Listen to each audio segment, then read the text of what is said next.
Hi folks, you're with Tacitus today, your pushback channel, and thank you for joining this audio live stream. In this essay, I'd like to talk about how the globalists infiltrate Western democracy.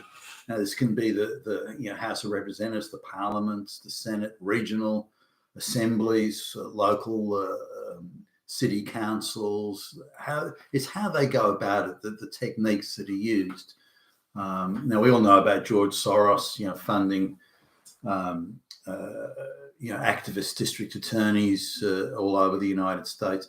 Why it's allowed or permitted or allowed to continue, more to the point, that offshore overseas influences are able to pay quite serious money to get these infiltrators put into our Western institutions. Now, make no mistake, these people, their job is to undermine and destroy and to make dysfunctional all the Western institutions. That's their mission. That's their job. That's what they're being paid to do. They're not being paid to represent us or represent the people or the Western citizenry. They're being paid to undermine, to destroy, and to spread dysfunction and spread division. So I just want to have a look at an example. Now, here's one American state or region, and they've got about just over 300,000 voters on the electoral rolls.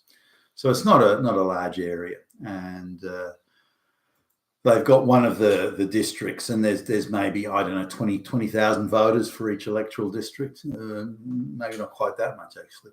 And there's one electoral district that's in a university or a college town.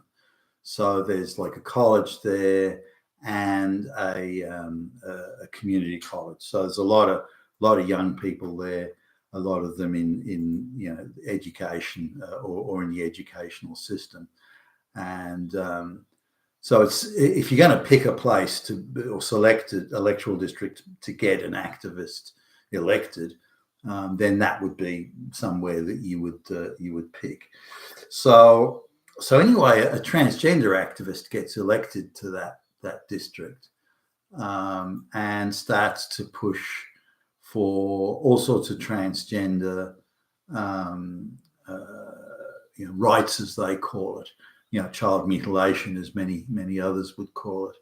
So now, just having a look at this, there was already a lot of talk that in the next electoral session, that the government would move to ban transgender surgery for minors and to ban transgender surgery on the public purse, so the taxpayer wasn't going to pay for it. Now, neither of those things are controversial.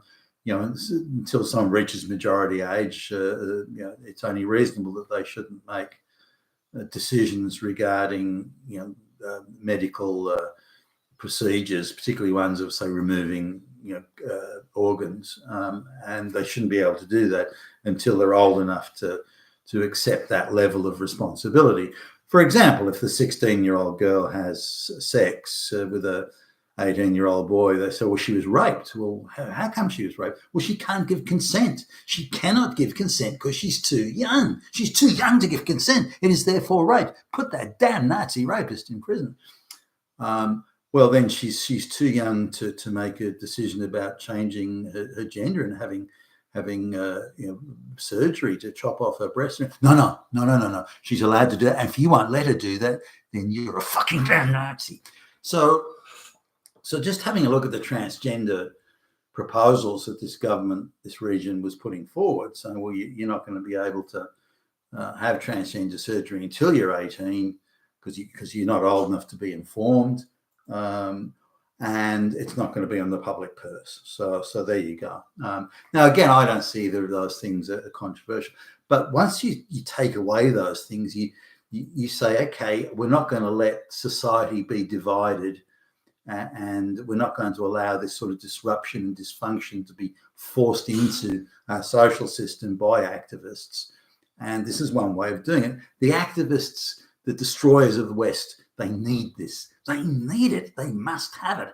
It creates division. It creates social dysfunction. They must have this transgender thing. It's their latest weapon of choice to destroy and undermine the West, and to ensure that we all lose confidence in our own society. That in particular, to delegitimize power, because if power isn't sensible and reasonable and can stop bad things from happening, then the power has no legitimacy, which makes it much easier for the globalist steamroller to roll over all of us. So let's come back to how they do this. So there's an election coming up, and the globalists are, if anything, far-sighted, play a long game. They're organised. So 6 months or so before the election, a number of NGOs that are very pro transgender issues, a number of NGOs descend on the college and on the town, and around the college and the university and the community college. They descend on there, and they're well funded, they're well organised, they're well scripted, they're very sure of themselves. They've got a lot of backing, and they can, the bullhorns. They've got everything that they need to convince these, and mostly young women, that if transgenders don't have rights, then nobody has rights. We're defending democracy. We're fighting back against Nazis. So anyone who's opposed to transgender surgery for 12-year-olds is a fucking Nazi. So again, a lot of young girls accept it. Oh yeah, that's right, they're Nazis. Yeah. And so a very organised propaganda and street level persuasion campaign is that. Now this is done very much in concert with the university administration staff who are being paid by the taxpayer. So just come back to the NGOs descend on the town. They're allowed to do whatever they want. They can just roam around stirring up all sorts of trouble, spreading propaganda left, right and centre in concert with the university administration staff. Now just consider if the government said, hey, what are you doing here, NGOs? No, you're not welcome on campus. If you want to have hire a public hall somewhere and advertise what you want to talk about and so on, and people want to come, hey, we're fine with that. You've got a right to speak. But to actually ply your propaganda with agitators and stirrers and troublemakers on the campus, that's a different thing. This is a taxpayer-funded institution here. You're not welcome here unless you're an employee or a student. So that could be dealt with if the university staff working hand in glove with these NGO activists pushing the transgender stuff. Hey, you're on the public purse here. If you want to go be an activist, fine, off you go. But while you're on the public purse, you teach and you educate. That's it. That's your job. So again, the government's got easily could intercede here and stop this and prevent it from happening, but they don't. And until Western governments start doing this, assuming they're not infiltrated at the government level themselves, and some wouldn't be, until they start doing this, these people will be able to apply their agitation and their troublemaking all over the Western world, the free, democratic Western world. Now, they're the ones trying to take away the democracy, not the other. They say, oh, we're defending democracy. No, they're not. They're trying to take it away, and they're energetically and aggressively trying to take it away. So they descend on the university 6 months before the election, and then they find they bring a transgender person in who magically just decides to join enroll in the university as a student, and some bullshit sociology course, and who decide that they're transgender, and they've got a number of very well rehearsed, very well scripted stories of how oppressed they are and how evil the Nazis are that are. Transgender people will die. You're making me die. You're going to kill me. And of course, get some photograph of a little girl dressed in pink. There's like they're killing babies, and that's sort of the again choreographed, scripted, staged, the whole thing. Come election time, then the students vote overwhelmingly to put this transgender person into the local parliament, the local assembly. And now, if the transgender person wants something, you have to give gender surgery, you have to cut kids up and cut off their breasts from 12 years old onwards, and if you don't, you're all Nazis, and you've all got blood on your hands, because if you don't do this, then those people all die somehow magically. But if you cut them to pieces with blood everywhere, then we're the good guys. Fuck yeah, the twisted thing. But anyway, that's the narrative they push, and college kids, particularly the young girls, they sucker for this bullshit. No one's equal until every transgender person is equal. We have equality. And they, yeah, let's vote. Now, if this person doesn't get their own way, and that the House of Representatives doesn't vote for the transgender stuff, they can summon up a crowd of 300, 400, 500 people straight away to fill the gallery, the spectator public viewing gallery in the Parliament, in the House of Representatives, and they're for chanting, bullhorns, and how are those people allowed in? I mean, how do you get in with a bullhorn into those things? The security must be very lax. So they can do that. And if they're evicted from that, it's with kid gloves.